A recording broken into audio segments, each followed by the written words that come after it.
Olá, começa aqui o Religare, Conhecimento e Religião. Em uma era secular, a manifestação da espiritualidade assume formas cada vez mais diversas. Para jovens, a fé e a religião não estão necessariamente relacionadas. No Religare, Conhecimento e Religião de hoje, eu converso com Eurides Rodrigues. Ele é professor da PUC Minas, mestre em Ciências da Religião e autor da dissertação Juventude numa Era Secular, estudo dos impactos da secularização e condições de crença entre jovens universitários da PUC Minas Betim. Seja bem-vindo, Eurides, é um prazer ter você aqui para falar sobre seu trabalho. Prazer é meu, obrigado. Acompanhe as notícias da nossa programação pelo site da TV Horizonte. O nosso endereço é tvhorizonte.com.br e também pelo canal Religare, Conhecimento e Religião no YouTube. Você pode acessar os vídeos das entrevistas aqui da TV Horizonte, do Religare. Nós estamos nas redes sociais, procure por Religare, Conhecimento e Religião e deixe seus comentários para a nossa equipe. Eurides, como é que você chegou a esse tema, né, pesquisar a questão da juventude, relacionar isso com a questão da secularização das sociedades contemporâneas? Bom, eu poderia apresentar duas razões ou dois motivos que estão associados a essa pesquisa.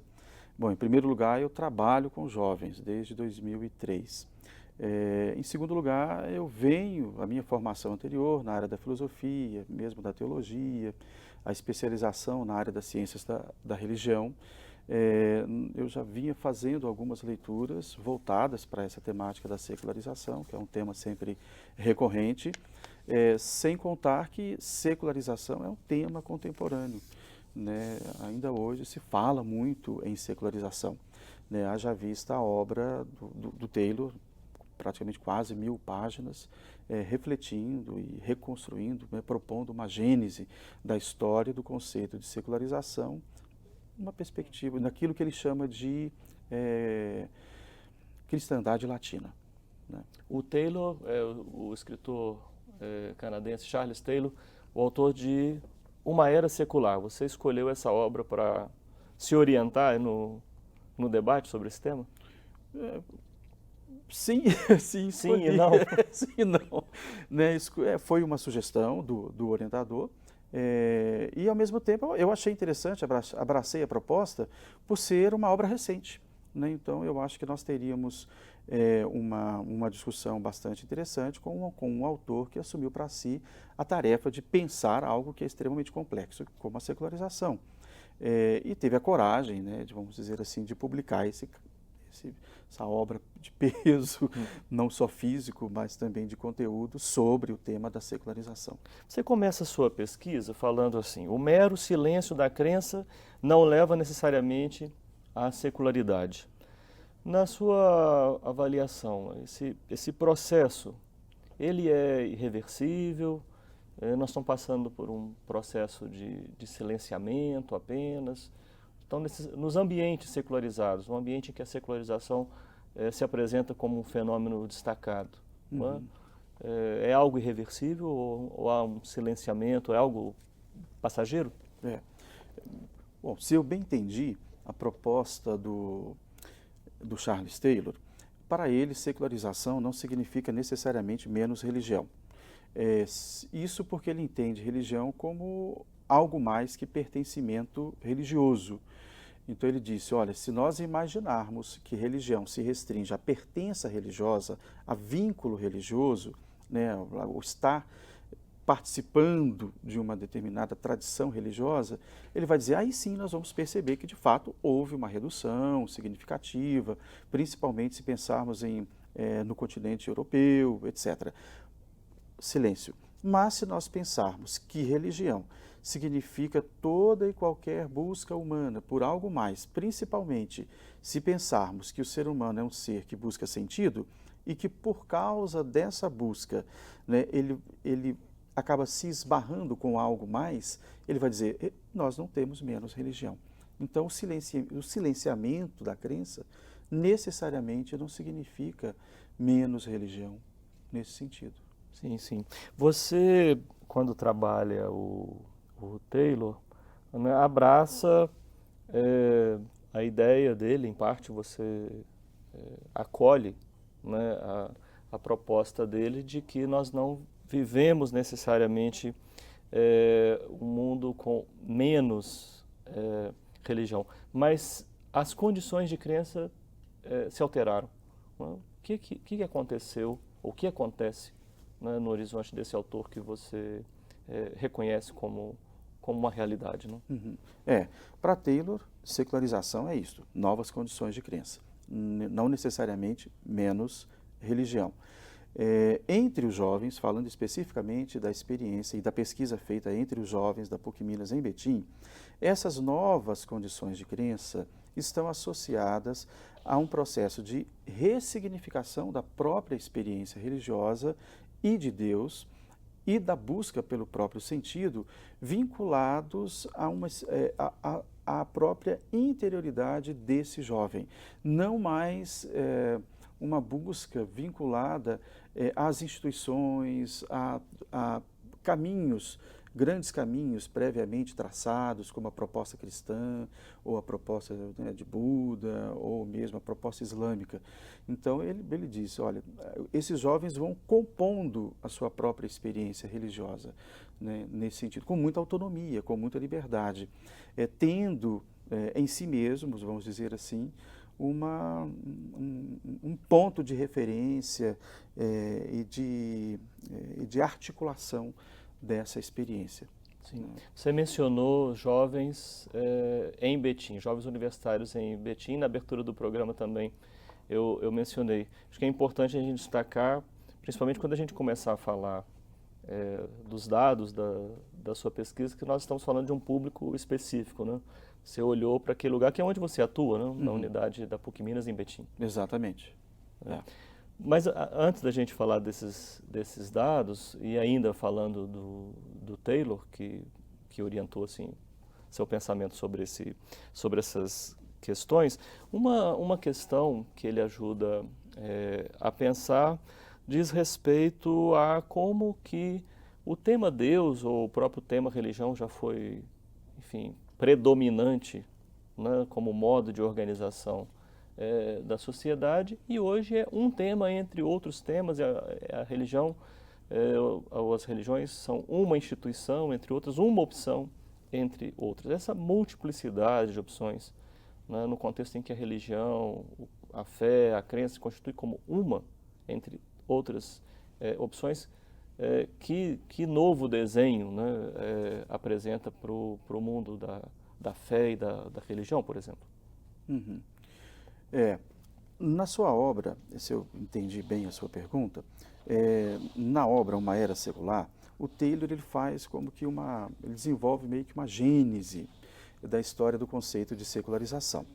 E ele vai dizer o seguinte, olha, nós podemos compreender secularização como menos religião a nível de adesão, ou como menos religião no nível social, ou como uma nova organização do espaço, né, social, político, econômico, mesmo religioso. Então ele vai dizer assim, nós saímos de só para dar um exemplo, ele vai dizer, nós saímos deixamos para trás uma época em que a noção de tempo era marcadamente religiosa, a noção de espaço era marcadamente religiosa, né? As pessoas se organizavam no tempo e no espaço em função, por exemplo, pensando no Ocidente cristão, em termos do ano litúrgico cristão, romarias, festas litúrgicas, tempos litúrgicos. Ele vai dizer, o tempo deixou de ser, então, de ter esse caráter sagrado e passou a ter um caráter histórico, vamos pensar assim, né? E nesse processo, ele vai dizer, as condições mudaram, mas o sujeito continua perseguindo um sentido para si mesmo, independentemente dessa alteração no cenário. Então, ele muda-se o pano de fundo, certamente, ele mudou, mas o sujeito permanece um sujeito que busca sentido. Então, ele acentua muito isso, né? Então, muda-se o contexto, o que ele chama de background, muda-se, mas permanece o sujeito enquanto buscador de sentido. Com todas essas mudanças, alguns setores, inclusive de igrejas e também da sociedade, tendem a assumir uma postura assim, reativa e vendo todo esse cenário como muito negativo e tal. É necessariamente negativo esse cenário? O que há de bom né, acontecendo nesse contexto das sociedades contemporâneas, dentro disso que a gente está falando aqui agora? Citando o próprio Taylor, ele disse o seguinte, que as instituições religiosas, se querem acompanhar essa mudança, vamos dizer assim, nesse cenário, elas precisam se abrir.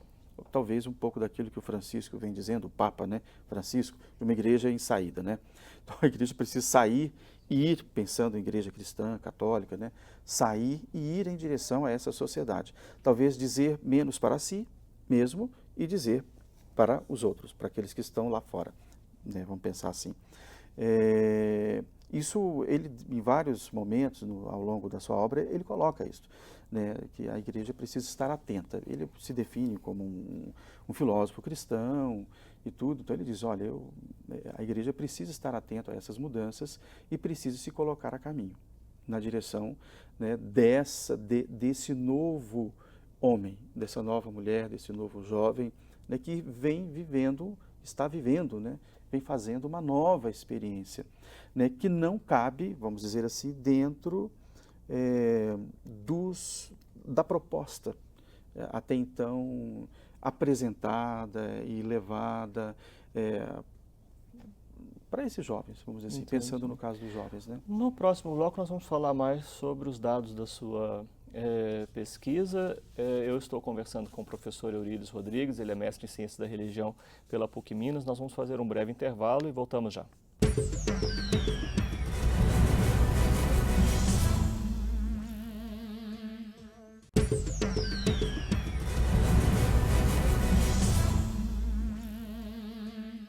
Estamos de volta com Religar e Conhecimento e Religião. Hoje eu recebo o professor Eurídice Rodrigues, ele é mestre em Ciências da Religião pela PUC Minas. Nós estamos conversando sobre o trabalho que o Eurídice fez sobre a temática da juventude numa era secular, acompanhando as propostas, né, colocadas pelo autor canadense, o filósofo Charles Taylor, que discutiu a temática da secularização e de que há, no contexto contemporâneo, uma alteração nas condições de crença. Você é professor de cultura religiosa na unidade de Betim, se colocou ali para ouvir estudantes. Você chegou a ouvir mais de 300 estudantes, não é isso? A pesquisa ela foi feita junto a 375 estudantes. Da PUC Minas em Betim. Em Betim. Tem um dado ali importante da sua pesquisa, diz respeito ao fato deles não se considerarem vinculados a uma religião. E no caso do grupo que você estudou, nada menos que quase o dobro da média nacional.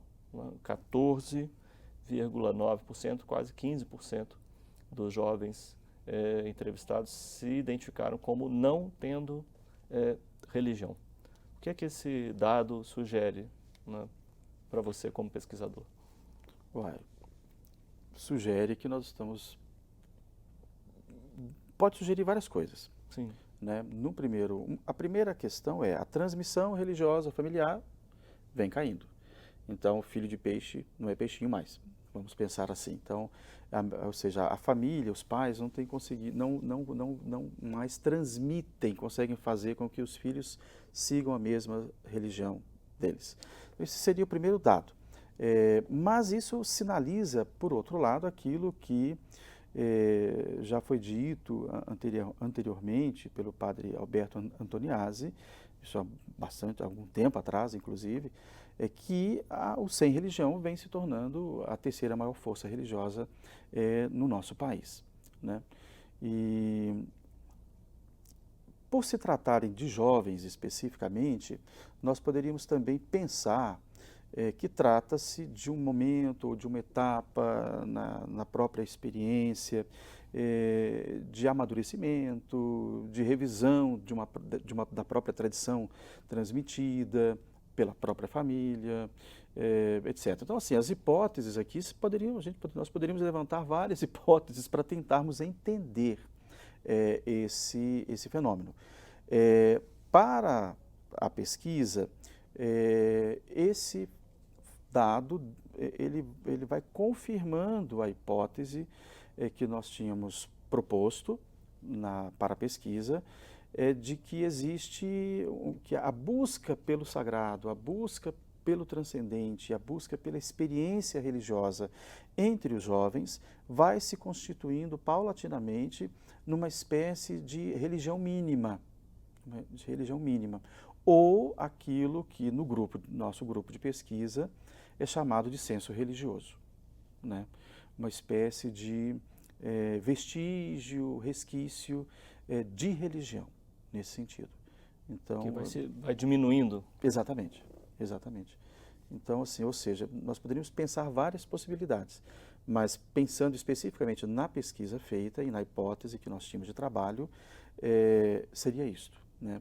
Seria uma espécie de uma tendência entre os jovens, não é, de elaboração de uma experiência ou de religiosa de forma mínima.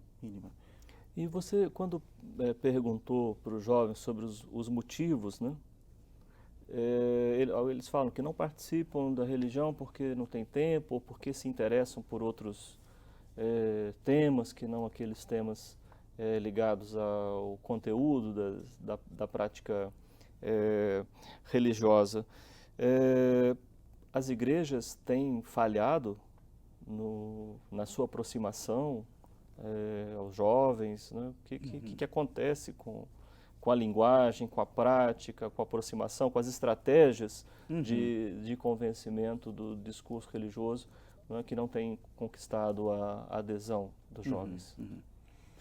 É curioso, porque ao mesmo tempo em que, quando perguntados, por exemplo, né, os rituais na sua igreja te satisfazem, te fazem bem, eles dizem que sim, um número muito significativo diz que sim, né? Mas isso não os leva a uma filiação institucional. Eles participam, consideram às vezes até interessante, mas acham que ter religião não é algo importante, não é algo tão fundamental. Mais importante é ter fé. E que é possível viver, inclusive, uma experiência religiosa fora da própria instituição ou tradição religiosa. Eu acho que as instituições, talvez elas não posso dizer que elas estejam falhando.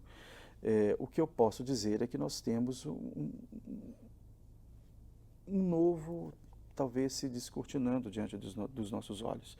É uma nova demanda, um novo sujeito, uma nova pessoa. Quem é esse novo sujeito? Quem é essa nova pessoa? Bom, para mim, concretamente, são só os jovens com os quais eu trabalho, né? Sim. Então, assim, essas são essas novas pessoas.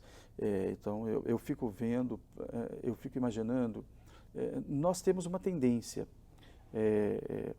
de nos sustentarmos e nos ampararmos num conjunto de experiências que são dos nossos antepassados e que nos foram tradicionados. Então, para nós, esse conjunto de experiência, esse conjunto de práticas, essa forma de participação, esse jeito de celebrar, isso aqui é o correto. E nós estamos diante de uma nova experiência, de uma nova demanda, de uma nova forma de vivenciar a própria experiência com o sagrado, com Deus, ou o nome que se queira dar. Então, nós estamos aí olhando assim, nós estamos diante de uma nova experiência. Essa experiência precisa ser compreendida, ela precisa ser melhor observada. Eu não teria resposta para essa sua pergunta. Inclusive, eu acredito, ela precisa ser legitimada, né? Porque em alguns momentos o que eu percebo é uma negação dessa experiência, no sentido de que ela não é correta, de que isso de fato não é a experiência de Deus, que isso não pode levar, né, a uma experiência radical do mistério, que essa experiência pode ser meramente uma experiência de massa, não sei. A ideia de que a instituição mais prejudica do que colabora ou ajuda a viver com mais vigor a experiência religiosa. É esse o dado que aparece?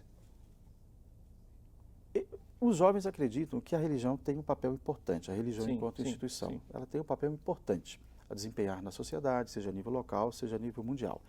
Né? Principalmente quando em se tratando de questões de natureza ética, de natureza, né, dos problemas sociais que nós temos e assim por diante. Mas, ao mesmo tempo, eles eles têm uma certa resistência com relação à experiência religiosa institucionalizada, por uma série de fatores, né? Esses fatores são de natureza doutrinária, são de natureza normativa, são de natureza moral, são de natureza ritual. Então, ele tem certos rituais que agradam, outros que não agradam. Então, é muito pautado na subjetividade ou na interioridade. Por isso que eu dizia antes, né? Então, assim, a construção da experiência, ela não se dá mais a partir da autoridade de uma instituição, mas ela vai se constituindo a partir... Eu estou tentando evitar dizer num conjunto de interesses, mas é a partir da interioridade desses jovens, né? Sim, sim. Desse O que novo... se manifesta no dado, né, de que em torno de 80%, 82% dos jovens entrevistados sugerem, como você já chamou a atenção, de que a fé tem uma dimensão muito importante, né? Ter fé é importante, ter fé é mais importante do que ter religião. E você sugere aí, né, o papel que tem esse processo de individualização da experiência, né? Pode ser esse o caminho para entender o que é isso, né, o que está permanecendo de senso e de sentido da religião na vida dessas pessoas? Eu acho que é a porta que se abre para a continuidade dessa pesquisa, né? Tentar compreender o que é essa interioridade, o que é esse lugar, né, chamado interioridade, como lugar que não só de encontro, de possibilidade da experiência de Deus, de organização, de ressignificação da própria experiência de Deus, mas e também da experiência religiosa. Então, eu acho que a pesquisa ela pode caminhar nessa direção, deve até, né, caminhar nessa direção, na direção de buscar compreender o que é essa interioridade enquanto locus privilegiado de experiência de Deus e de ressignificação da experiência religiosa. Você tem também uma atuação como assessor, né? Trabalha com a pastoral universitária, especial na unidade da PUC Minas em Betim. Nessa condição de assessor, né? O que é que essa pesquisa contribui, né, para você assessorar instituições religiosas, né, no trato com jovens? E a gente conclui com essa questão, então. Sim, a primeira questão não existe uma pastoral pronta, não existe um modelo pastoral pronto, acabado, é isso aqui. O que existem são jovens.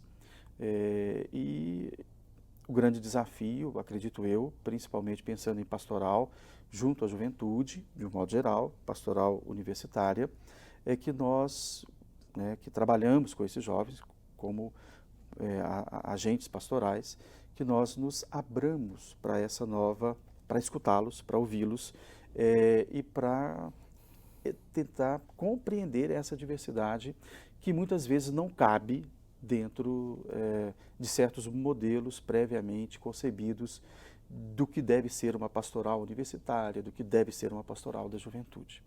Então, eu acho que o grande desafio é este. E a pesquisa, então, feita junto a esses jovens só veio confirmar isso e mostrar e reforçar a necessidade desta abertura.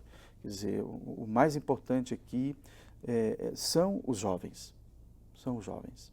Então, são eles, do ponto de vista pastoral. Então, são eles que devem ser ouvidos. Lógico, eu tenho um conjunto, tenho uma orientação, né? Mas qual é a minha orientação? A minha orientação é a palavra de Deus. É a maior orientação. Então, de um olho na palavra de Deus e um olho no jovem. Eu acho que isso é um pouco o caminho, para mim, pelo menos. E não devem ser poucos os desafios pelas características todas que você apontou aqui, que você está descobrindo aí nesse ouvir, né, a juventude. Não. Eurides, muito obrigado pela sua participação, parabéns pela sua pesquisa, sucesso na continuidade dos seus trabalhos de investigação, na sua ação também como professor e como assessor lá da Pastoral. Eu que agradeço. Obrigado. O Religare Conhecimento e Religião é um projeto de extensão do Programa de Pós-Graduação em Ciências da Religião da PUC Minas. Você pode conhecer as nossas atividades, os cursos que nós temos, especialização, mestrado e doutorado, acessando a página pucminas.br/ppgcr. Concluo agradecendo a nossa equipe aqui na TV Horizonte. O Religare de hoje fica por aqui. Obrigado pela sua companhia, um abraço muito cordial e até a próxima semana com o novo Religare Conhecimento e Religião.